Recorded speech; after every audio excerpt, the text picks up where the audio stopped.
welcome back, everyone. Today, this is our second talk in the series of honorees for the Richard A. Bice Award out of the Archaeological Society of New Mexico. And today we are honoring Barbara Williams. She was one of the founding members. Her and her husband were founding members of the Friends of Coronado Historic Site.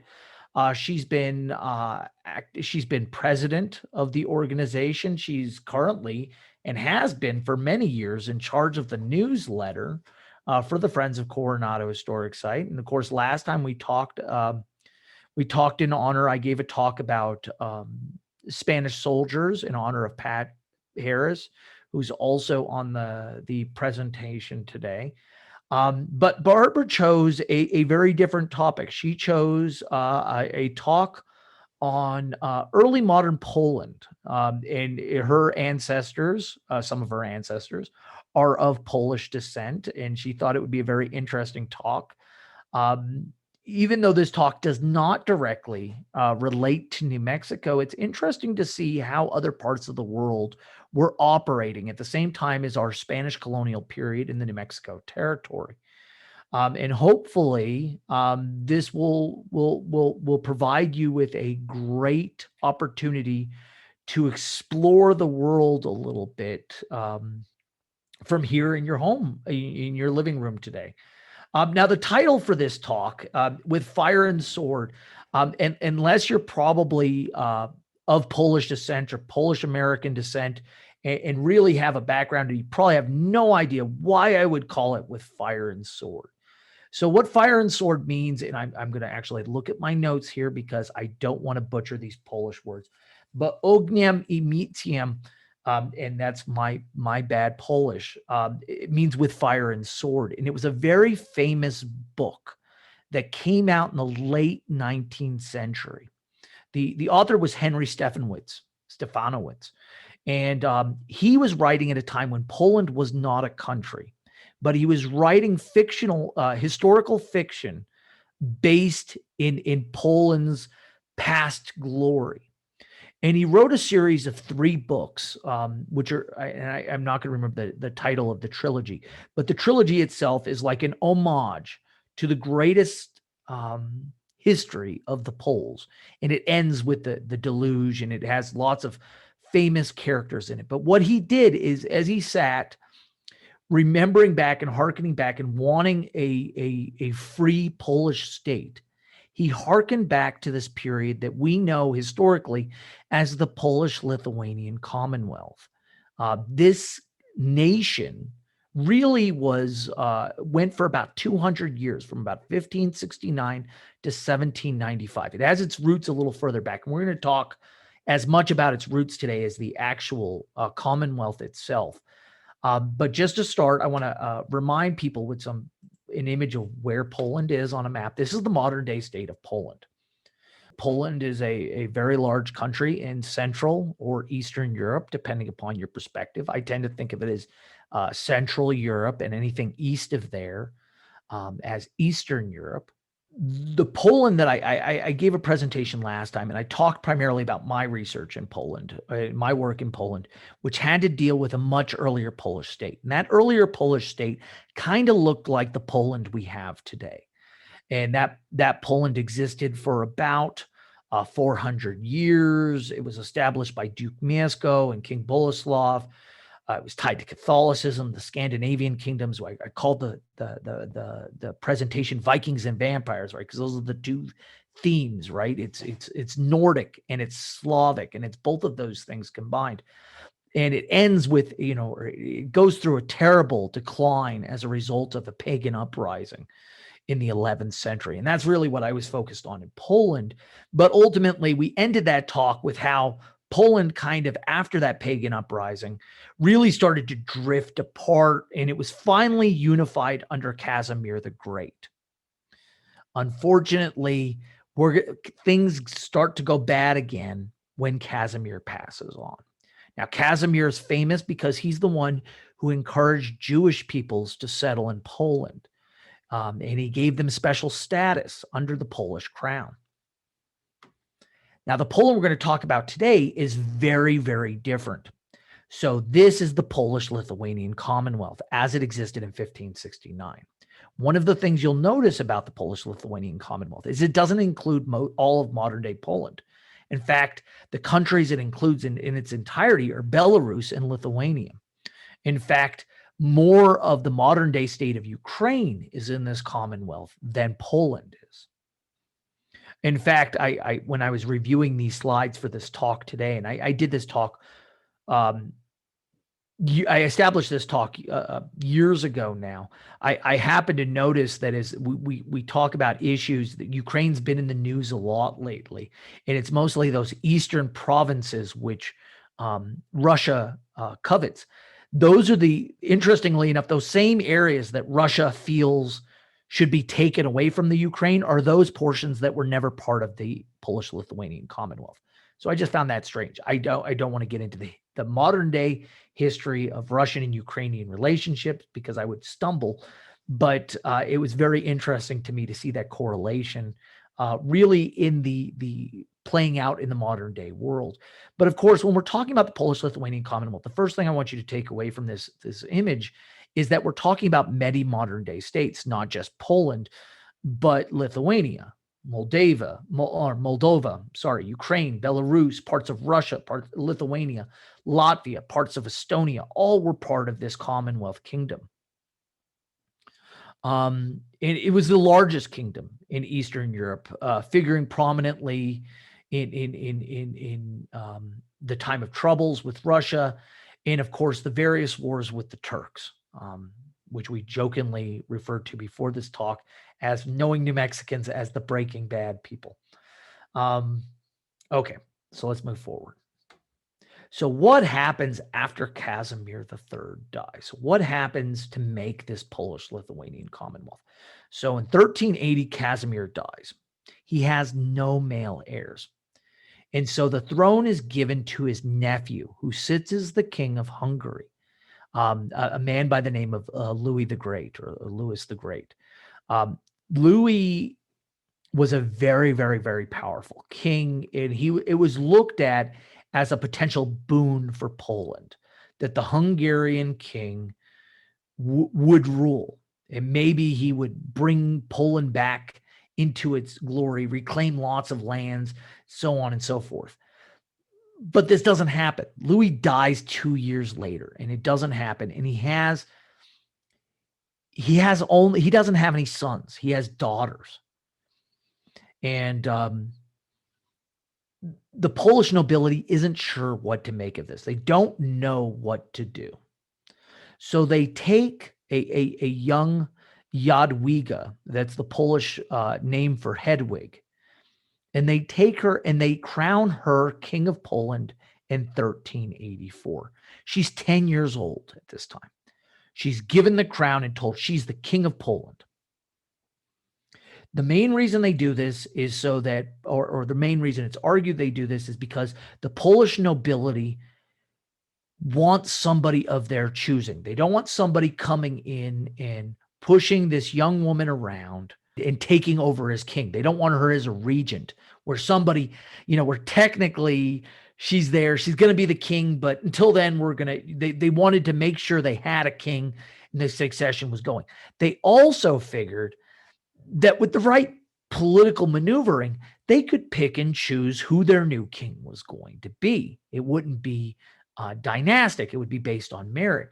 Jadwiga had been promised to be married to William of Habsburg, a German prince, who, I think everybody in New Mexico the name Habsburg should ring bells with you. At this point, they're not the rulers of Spain, but they are a very powerful family in Germany.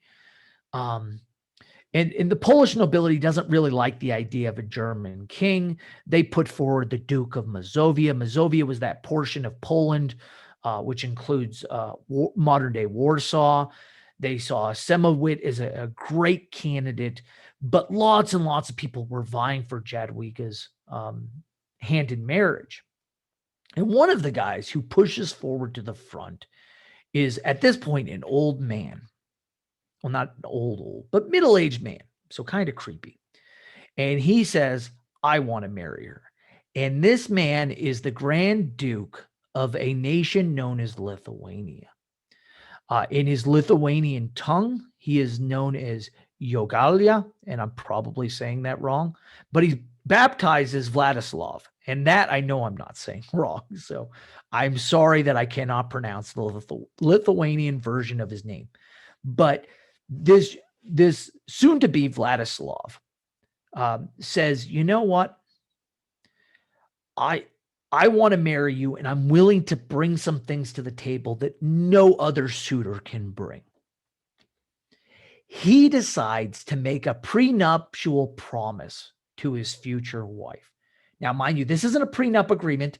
This isn't a signing of a treaty between states. He literally says, if you marry me, these are the things I will do for you in your country. First of all, Lithuania will convert to Roman Catholicism. Right now, we're all a bunch of pagans. We are sitting at the crossroads of Eastern Orthodox religion and Catholicism. We could go either way. We'll go your way. The second thing we'll do is we'll pay a bribe to annul your engagement with William. That's William Habsburg. Next, we'll give you back the lands we've taken from you. So anything the Lithuanians have taken, we will give back, and we'll give back all your prisoners of war. So every Polish knight who is imprisoned in our nation, our kingdom, our duchy, will be returned to Poland. And we will take some of our lands and give them to the crown of Poland, primarily some of the Ruthenian lands, which are the Ukrainian lands. This is a great deal, and she accepts the offer, or realistically, probably the Polish nobles around her, many of which probably had sons being held hostage in Lithuania, completely were like, this is a great deal. We will get a huge army that we will have at our ready, and this is the way we want to go. And this is going to set the stage for the Polish-Lithuanian Commonwealth, several hundred years later, but we'll get there in a little bit. Under this, what is often known as the First Union, remember, there's no formal treaty. Poland about triples in size overnight. And it begins about 400 years of shared history between Poland and Lithuania, often referred to as Poland's Golden Age. The Poland will now be a very, very big state, but it will be ruled by a Lithuanian king. And so this new kingdom of Poland that's created overnight with this marriage contains huge amounts of pagan Lithuanians, Catholic Poles, Orthodox Rus. By Rus in this case, I'm using that word to primarily focus on the word those who row, as in I almost called them the real Rus. That's offensive to Russian people, but the Ukrainian peoples that live in what is or Ruthenian peoples and Rus peoples and Cossack peoples that live in the modern day Ukraine, but also a large population of Muslim Mongols and Turks, and will eventually contain a sizable population of Prussian or German peoples and Scottish settlers. Poland has a very large, in the north, had a very large Scottish migration, primarily in the 1500s, as a result of issues between Scotland and England. Wladyslaw, and I'm going to use his Polish name here, and he's pictured on the left-hand side, sets up a huge dynasty in which his heirs will rule Poland for the next 200 years. And we have a list of those rulers here. It starts with Wladyslaw II and ends with Sigismund the second himself on the right-hand side, but a very long period of time. The Polish-Lithuanian Army, the Lithuanian emergence into the Polish army. Up until this point, Poland had a very Central European style army, very similar to what you would see in Germany with knights and squires and stuff like that. But the Polish-Lithuanian army that emerged from this marriage had both European and Oriental influences. Remember, Eastern Europe had been under the Mongol yoke. So instead of using heavy infantry and pikemen, which were becoming the cool items to use in Western and Central Europe, We still see heavy cavalry. We see medieval knights primarily pulled from the Polish nobility, but we have horse archers, very similar to what you'd see with the Mongols, being brought in from the Lithuanian peoples. These are Lithuanian soldiers fashioned in Mongol and Turkic styles. You also had these huge uses of light infantry or peasant levies pulled from both territories. In this last group, these peasant levies were armed with a new type of weapon. You can actually see it there. It's known as the handgun, and it's an early form of firearm. These were becoming all the rage amongst Muscovy and the Volga Bulgars at this point, which were part of the Khanate of Kazan, though I tend to give the Volga Bulgars credit. To be clear, if I say Volga Bulgars, why does he keep saying Volga Bulgars instead of just Bulgars or Bulgarians? They're not Bulgarians and they're not Bulgars. They live in a very different area, which is in kind of east of Moscow, a little southeast of present-day Moscow.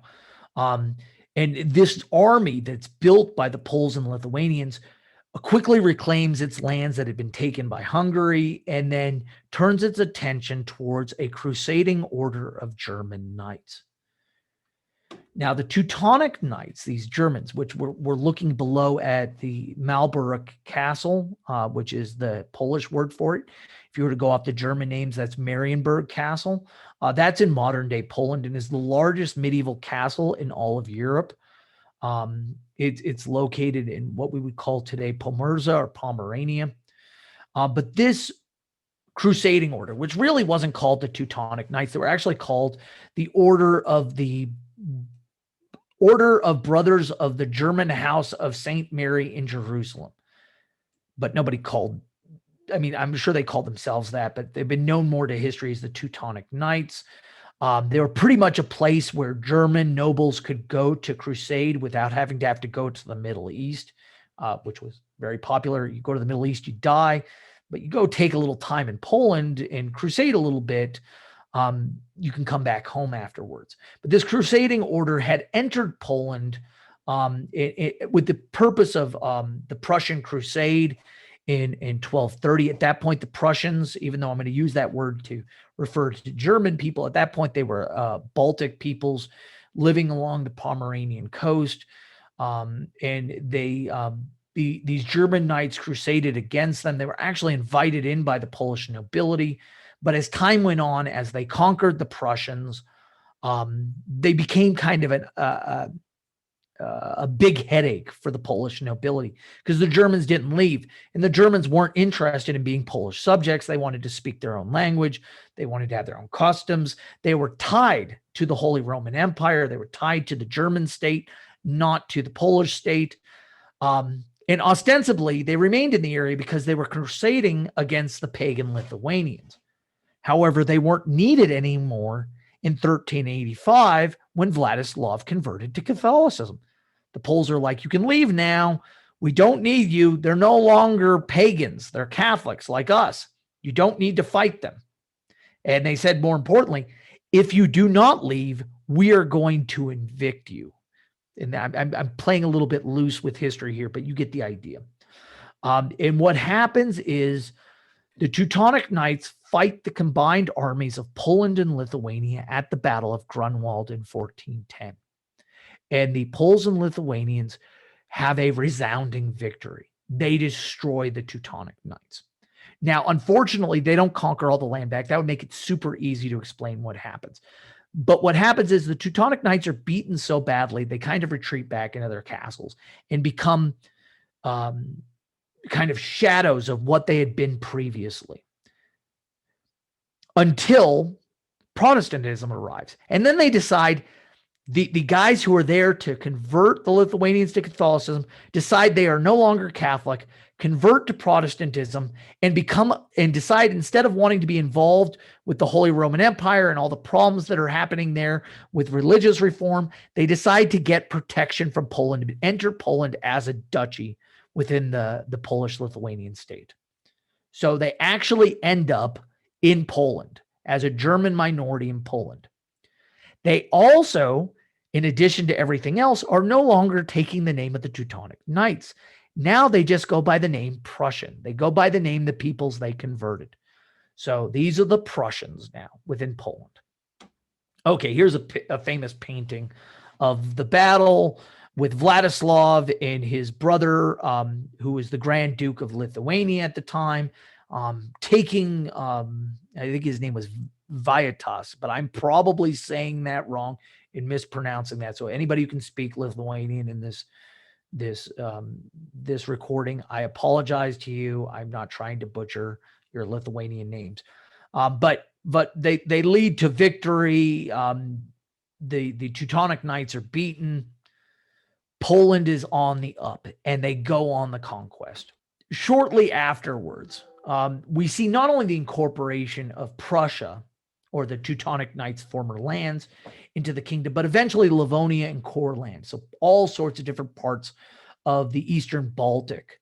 And we now have German Protestants, Curonians, Livonians, Scots living along the Baltic coast inside this Polish state. In fact, there are actually 5 different management units within the state. And those are the Duchy of Courland, the Duchy of Lithuania, the Duchy of Livonia, the Duchy of Prussia, and the Polish Crown lands. And they're all managed, even though they're all nominally part of this great state, they're all managed separately.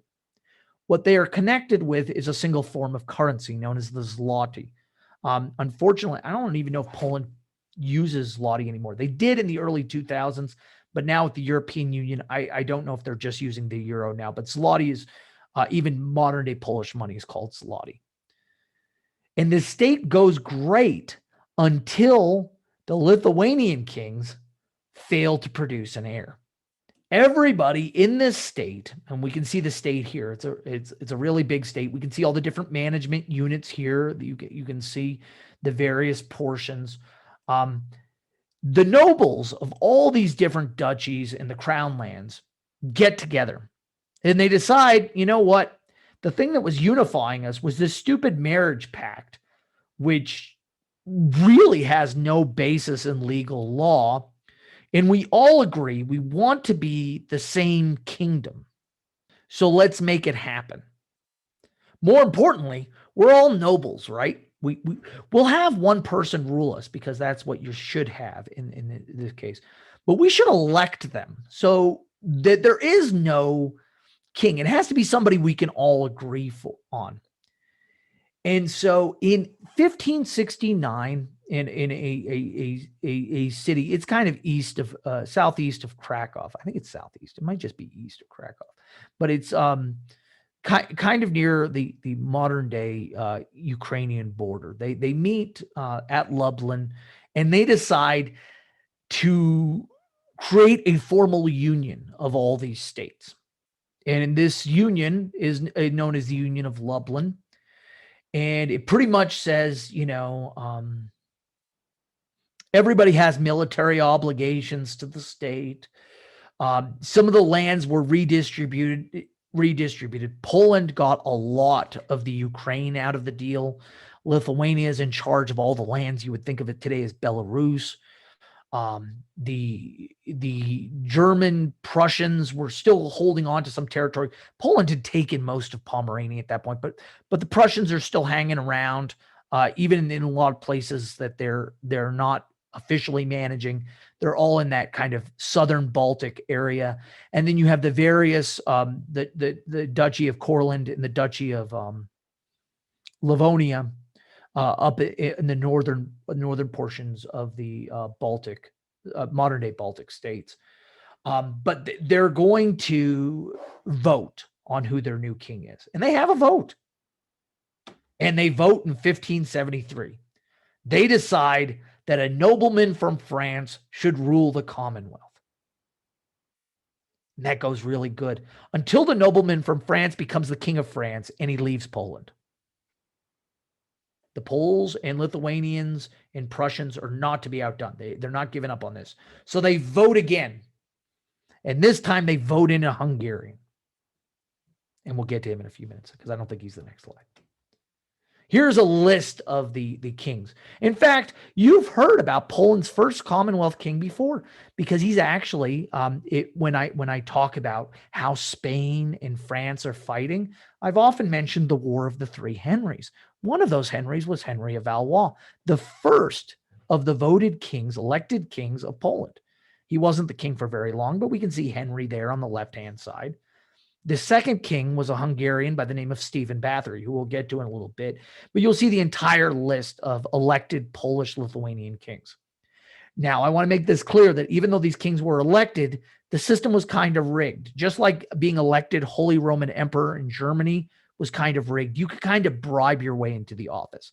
So normally the person who got elected was the person who could shell out the most money to convince the nobles to elect them. But most of them, interestingly enough, in fact, we look at this whole list, there are very few actual Polish kings amongst them, or Lithuanian kings, or Prussian kings. What we see here is an assortment of French, Hungarian, Swedish, German kings. There are a couple Poles in there, but not very many. And what did the state do with all of its time? It fought wars, lots and lots of wars. The Polish-Lithuanian Commonwealth, it seems like, well, why would they have to have an agreement? They would all combine their arms. It's because they lived in almost a constant state of warfare throughout the next 200 years. And we can see a list of some of those wars here. I can't go into the history of every single one of these wars.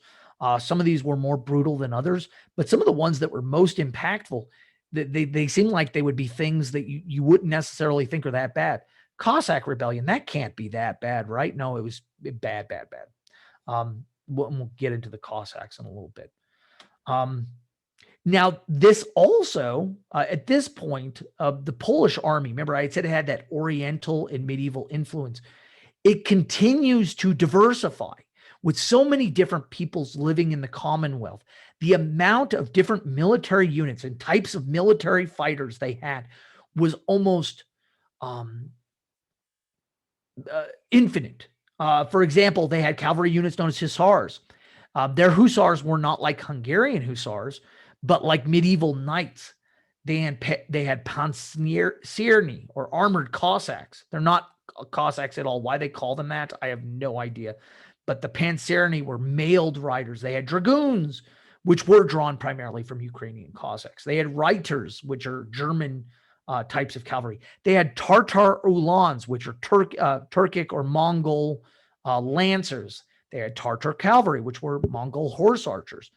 They had Wallachian cavalry, which those are Wallachia I should say, is a portion of I think it's modern day Romania. They had lots of different infantry units. They mounted Janissaries, just like our Janizaros in New Mexico. And like the Turks, remember they got that idea from the Turks. They had a Swiss Guard. They had a Scottish regiment. They had Tartar archers.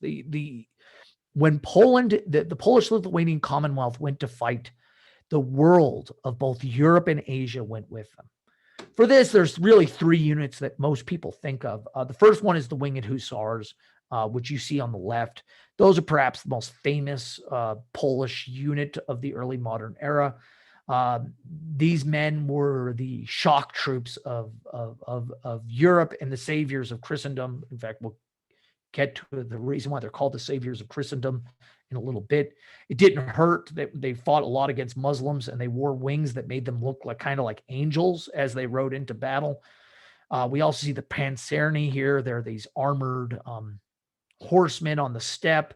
And lastly, the Haduk, which just means marauder. It's actually a Hungarian term that means marauder, but pretty much carried an axe and a gun. Pretty simple. Then they smashed things. Really big guys, too. Usually picked the largest people they could to be Haduks.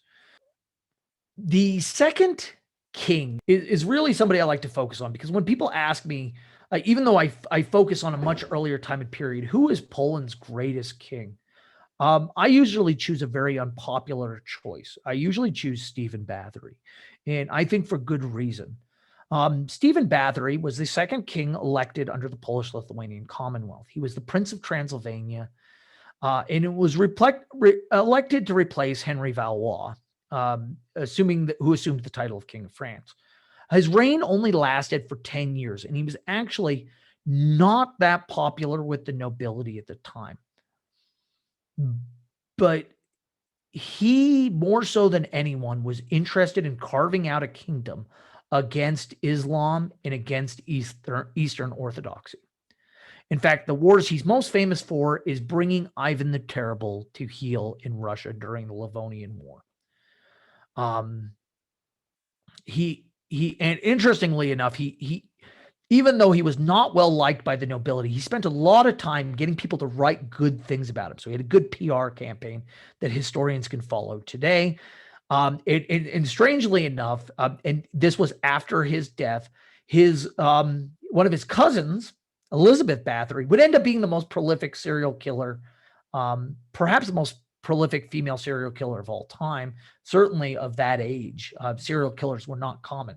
She was really crazy. He doesn't appear to have been that crazy, but he won lots of lands for Poland and Lithuania. As I said, the most famous war that he conducted was the Livonian War. In fact, he would have continued the Livonian War. The Polish nobility voted out. So they told him, no more. We're not going to fight in Russia anymore.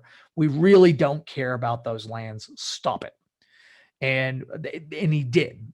He did come back and call it here. But here we can see Stephen in front of his hussars taking the honorifics.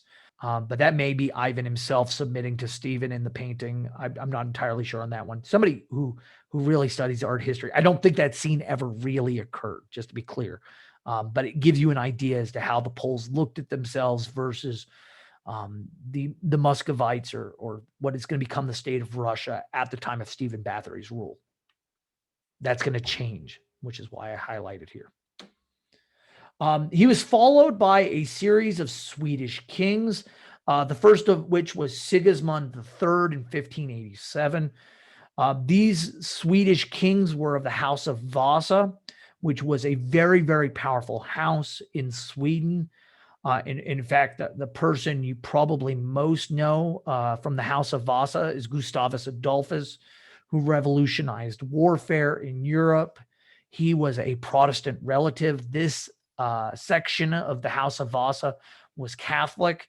And in fact, the bigger problem is that by electing Sigismund, for a short period of time, Sweden is actually managed as part of the Polish-Lithuanian Commonwealth, as a separate kingdom within this greater empire.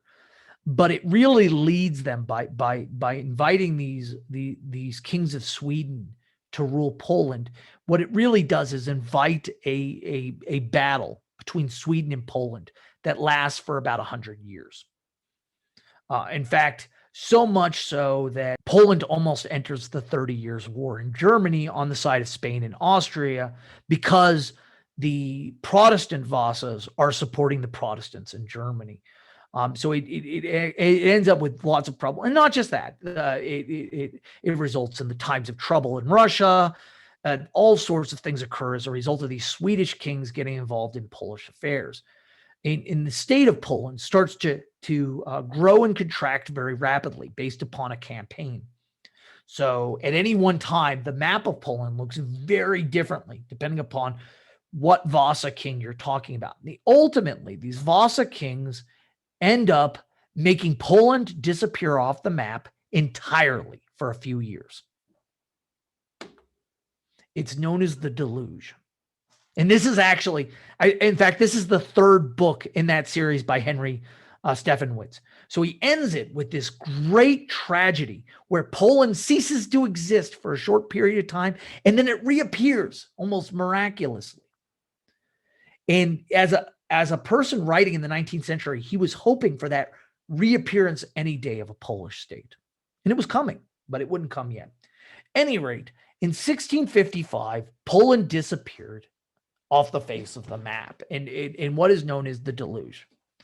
One of those Cossack uprisings, known as the Khmelnytsky uprising, in which the Cossacks of Ukraine fought a bitter war of independence. So the Ukrainians, the Cossacks, I shouldn't say Ukrainians. There's a difference. Today, Cossacks would be considered part of the Ukraine. but they're not necessarily the people that the Polish would have thought of as necessarily Ukrainian. These people are trying to win their independence. Russia supports them because the Ukrainians are Eastern Orthodox practicing peoples like the Russians support them. And at the same time, the Protestant Swedes sweep down from the Baltic. And so Russia invades from one side, Sweden invades from another. And the Swedes are helped by the Prussians, and the Russians are helped by the Cossacks. And within a brief period of time, Poland just disappears. There is no Poland. They've completely been wiped off the map through military intrigue. The nations of Europe, primarily Austria and Hungary, don't like this. And they provide funds for the Poles to get back on their feet. But for Poland to reemerge, the Polish nobles have to make some concessions.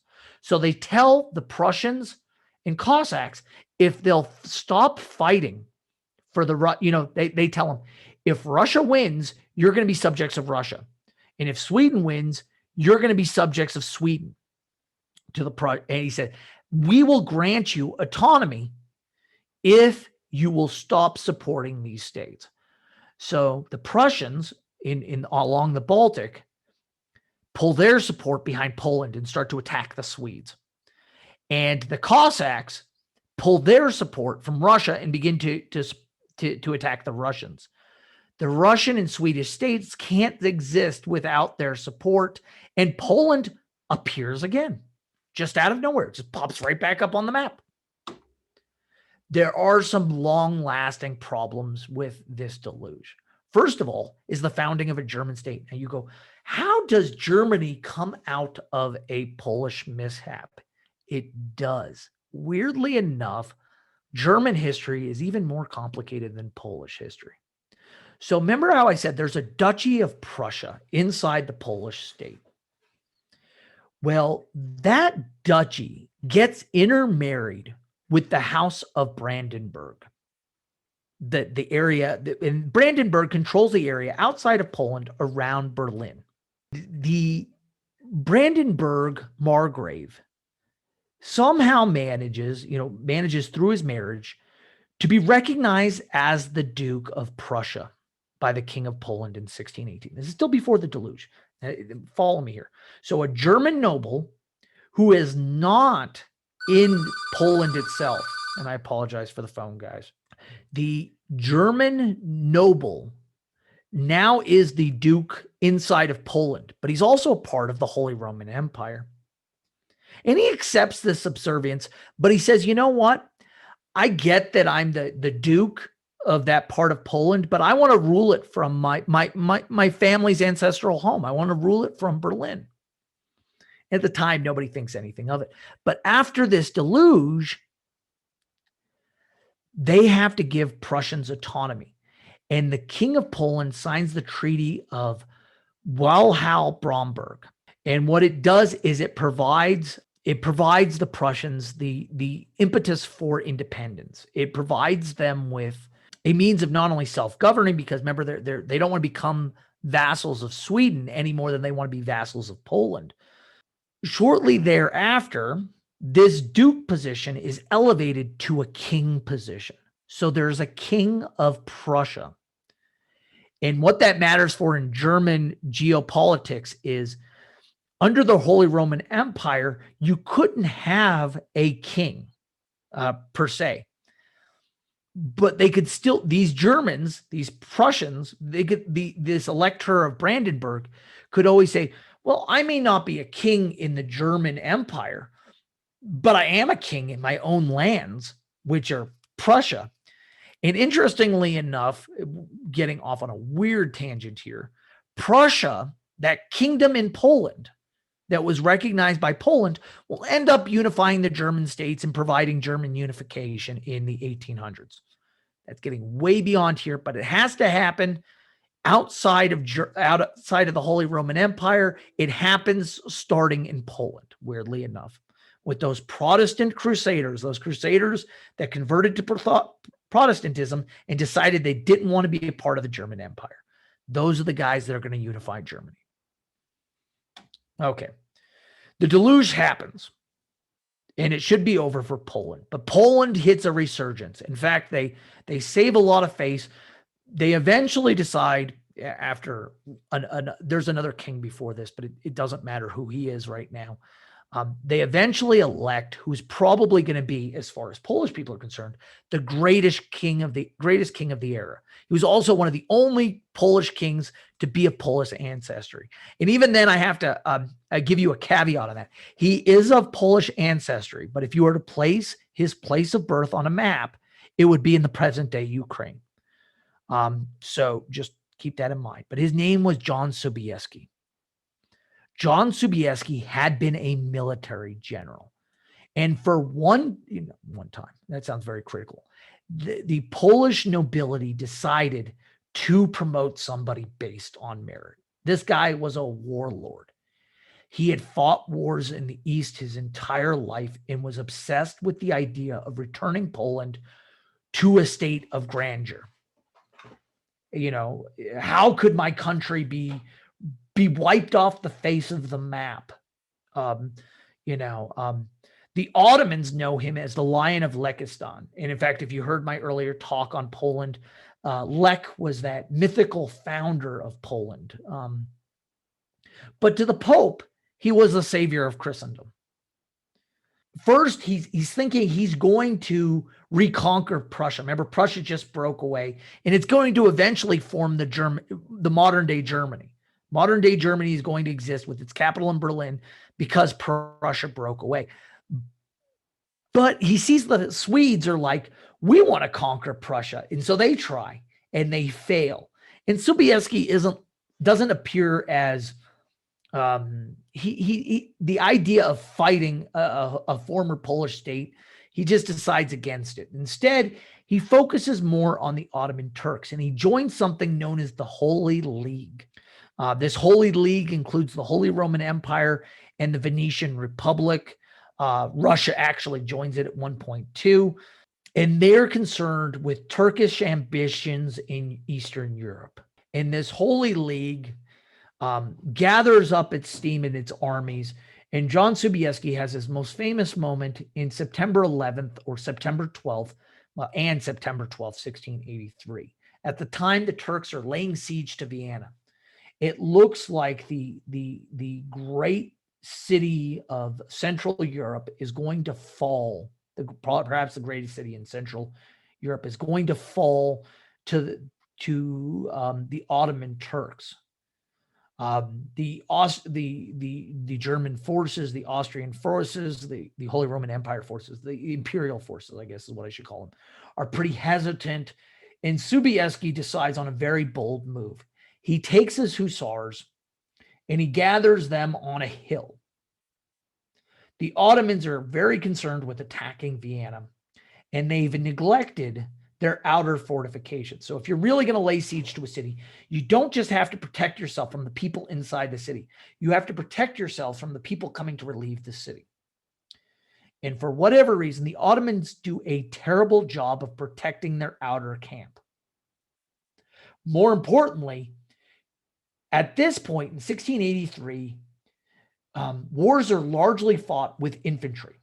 Nobody expects the Polish army, which is largely made up of these medieval knights known as hussars, winning or carrying the day. And the Turks allow the Poles to form a huge battle line with all of their hussars in a line, and they charge.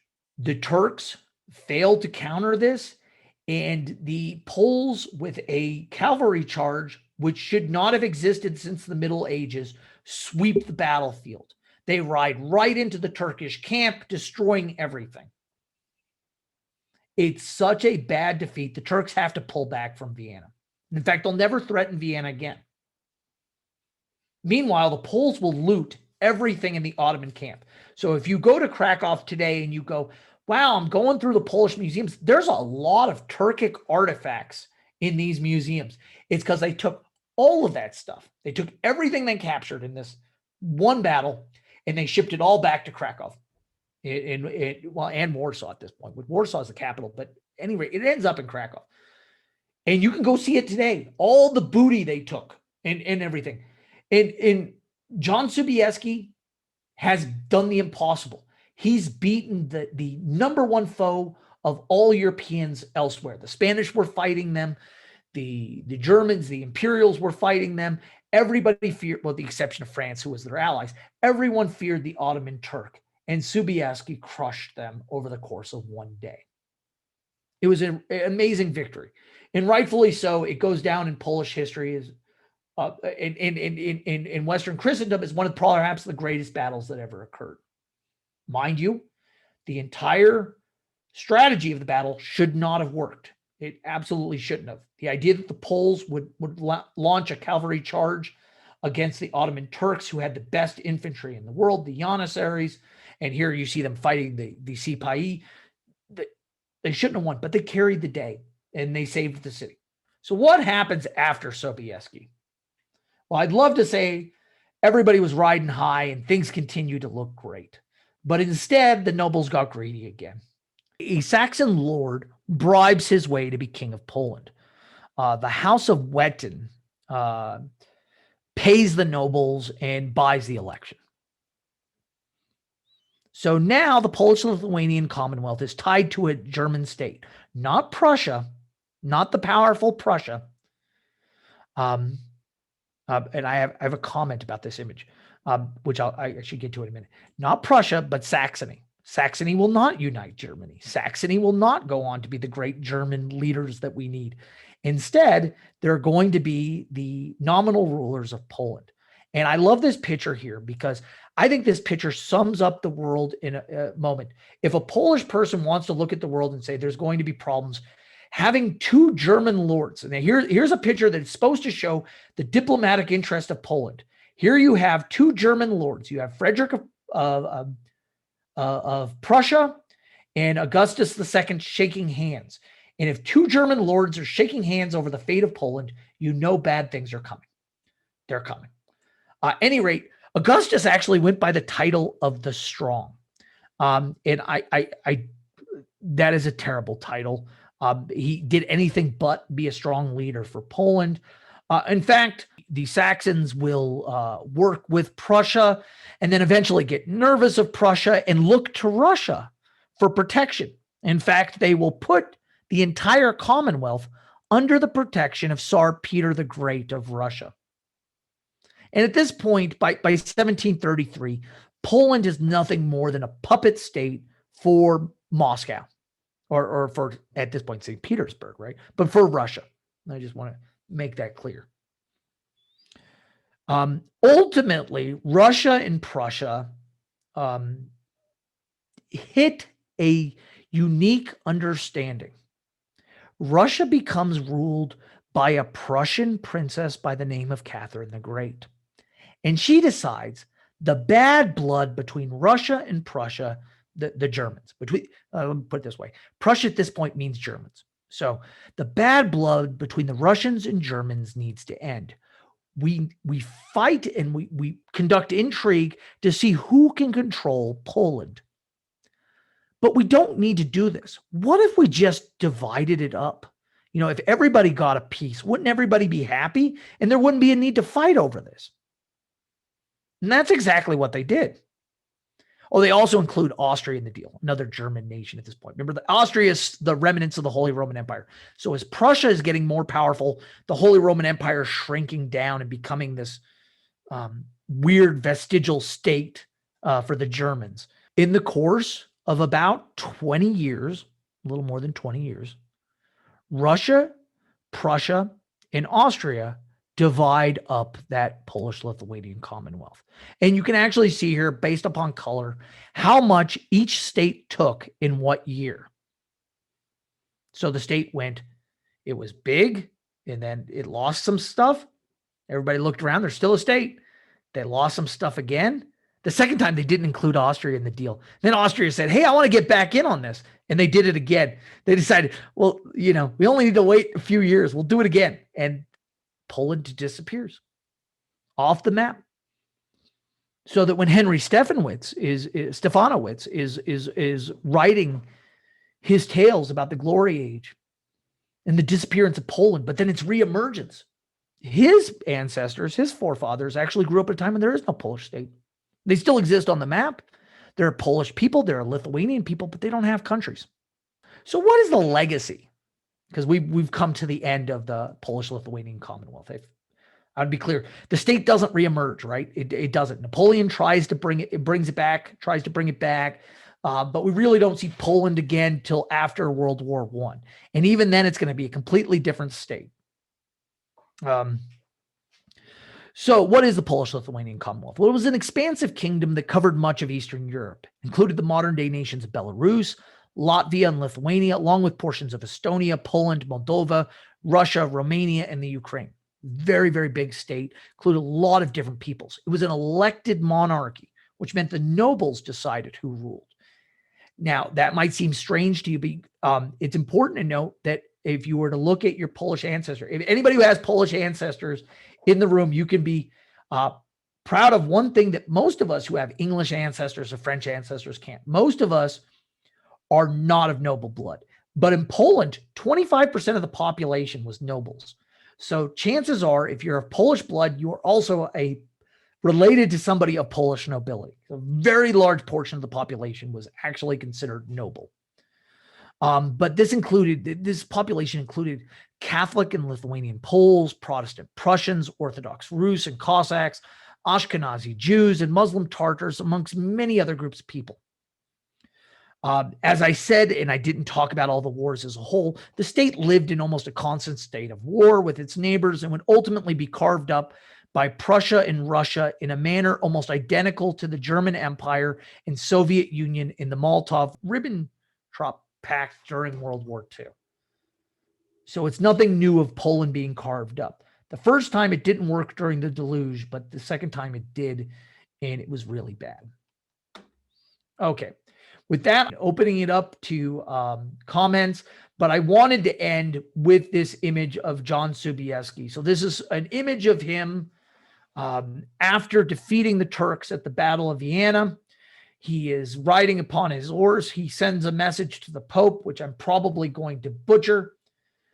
It was, instead of "I came, I saw, I conquered," it was "I came, I saw, God conquered." Something close to that is what he actually said in his note to the Pope. He saves the city.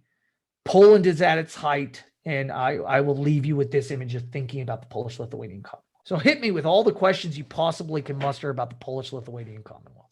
The animosity that the Prussians, the German Prussians, had toward Poland over the years, did that contribute at all to the brutality with which Germany treated Poland during World War II? Okay, so this is, remember, now you're going up into modern day history, which is Right. really not my big thing. So, but I do want to address it. So there's multiple theories of thought. So first of all, the Prussians and Poles have a long and complicated history with each other. So and when we mean Prussian, we mean Eastern German peoples. However, and yes, that could absolutely contribute. However, Hitler hated the ideas of the Prussians. So in fact, there was a type of German that existed in Eastern Europe, which was known at the time and once again, remember, I'm stepping completely outside of my comfort zone as far as history. But many Eastern Germans during World War II were known as Junkers. And what they are is they're largely, they existed in an area, think of them almost as like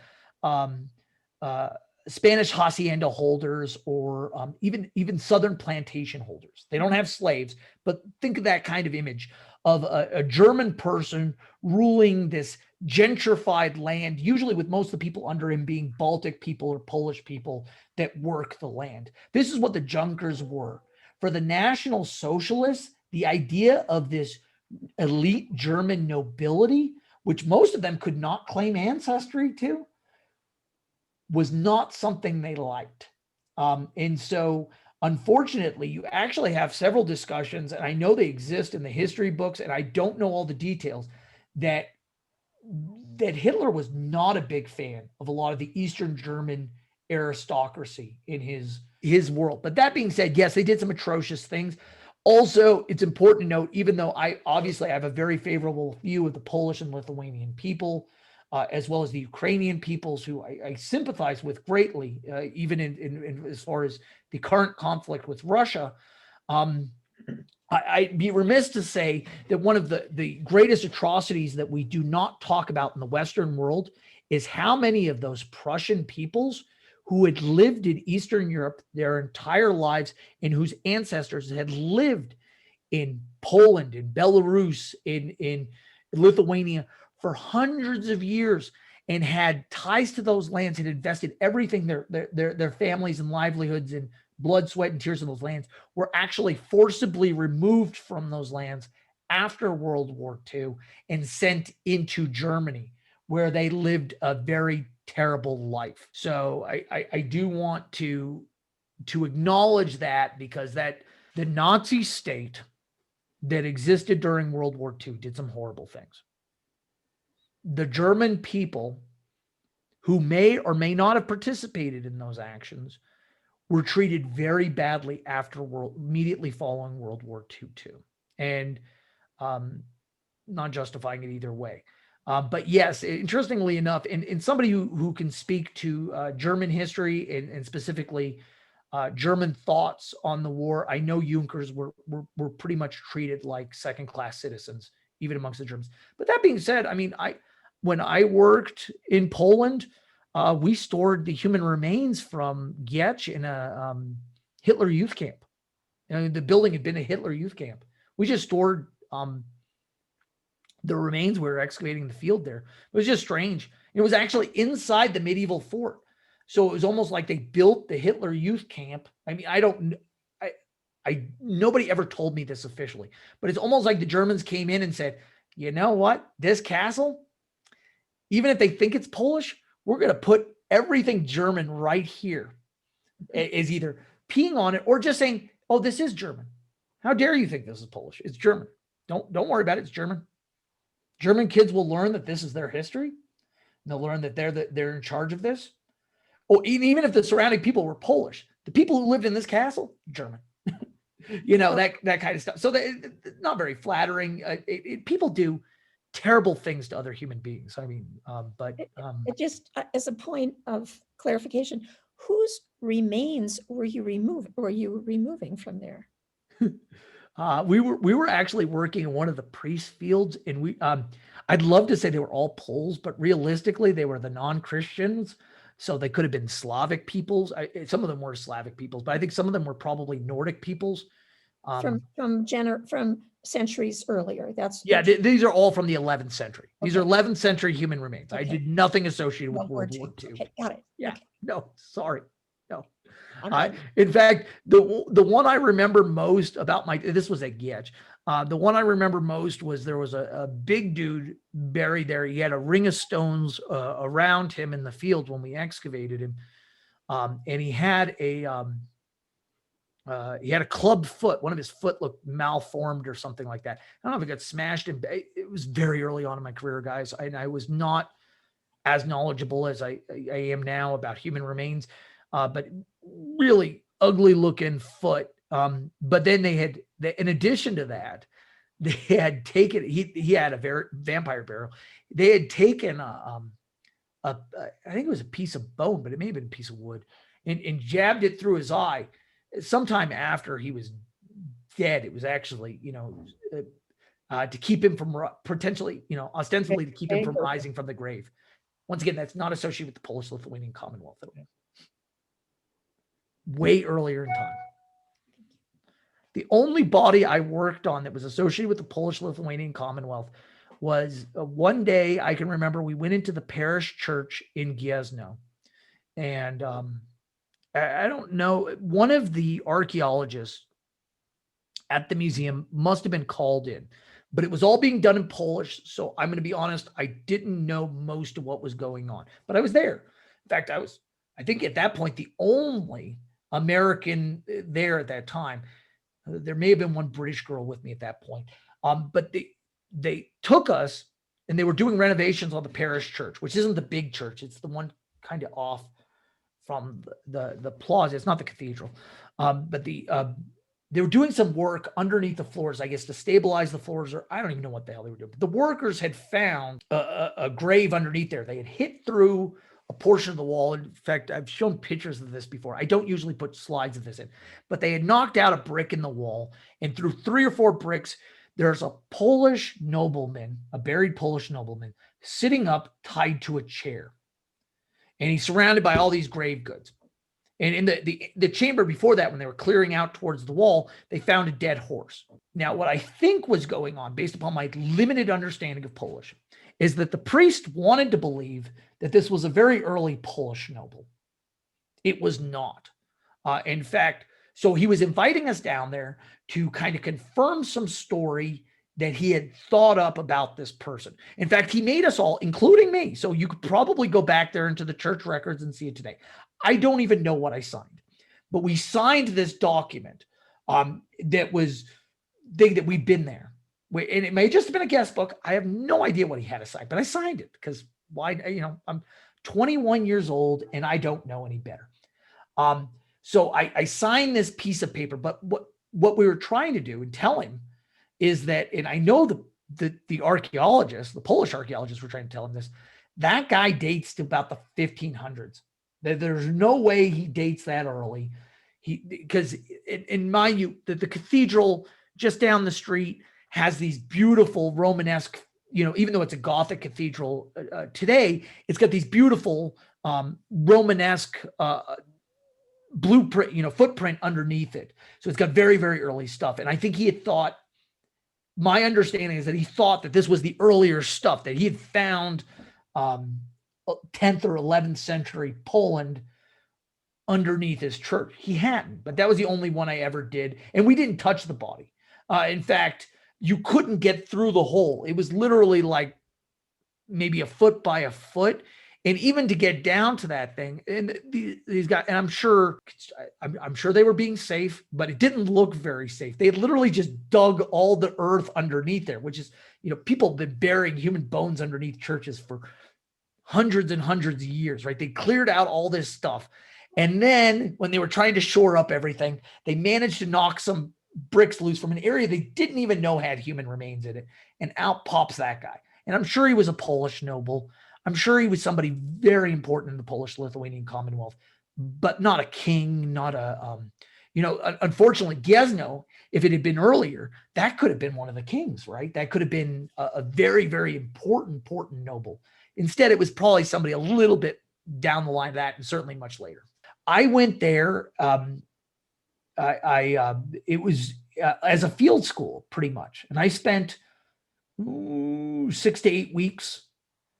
And I'll tell you, it was one of the most amazing experiences of my life. And I think they still do things like that. I mean, I don't know if the Museum of Fire still does that, but if you have children or grandchildren that are looking to do archaeology in another country, I thoroughly enjoyed my tour in Eastern Europe. They took me all over the place. I got to go see highway road construction on an Iron Age site. I got to work in graveyards on bridge construction. Medieval bridge construction, excavating a medieval bridge. For Christ's sake, it was an amazing experience. And hopefully I've done justice to the history of Poland today. If not, I'm fully at fault. I had one quick question, Matt. You mentioned that there was 200 years of almost constant war. And I'm just curious, how do you get people to fight a war for 200 years? And what is the war for? I mean, was there really that much riches for them to gain from one place to another? And didn't those riches just travel around depending on who beat who up? So my honest answer is there's really no reason for war from that. And probably, if I'm being cynical, I go, that's what happens when you let nobles rule a country, is you get these constant states of war. But I think what you also have there is a broader period of instability throughout most of Europe based upon religious differences. So in this case, in most of those wars, you're seeing Protestants fighting Catholics, Catholics fighting Orthodox, Catholics fighting Islam. so they're fighting a lot of the groups they tend to fight with are the groups that do not are not co-religionists in some ways, but also you have what in essence results in dynastic struggles between Russia, Sweden, and Poland, all playing into that mix, as well as independence movements, which are going to gain steam. So, for example, the Cossacks, who live in what is today was the lower portions of the Ukraine and what we would call portions of the Pontic steppe, they were seeking independence. Now they supported Russia in some instances because they were co-religionists, but they also wanted their own separate authority from Russia. And those are all leading to problems. And in reality is in some ways, maybe, once again, being cynical, perhaps it benefited in some ways the not so much the Polish state, but it certainly benefited the Prussians, who come out of it as a highly militaristic state, very skilled, that will have the power to do what no other Germans really could, which is unify Germany into a cohesive state. Okay, thank you very much. Thank you very much, guys. I'm going to get back to work. Enjoy the rest of your day. Come out and visit Coronado and Jemez historic sites. Thank you, Matt. All right, Thank bye. you, Matt. Thanks very much.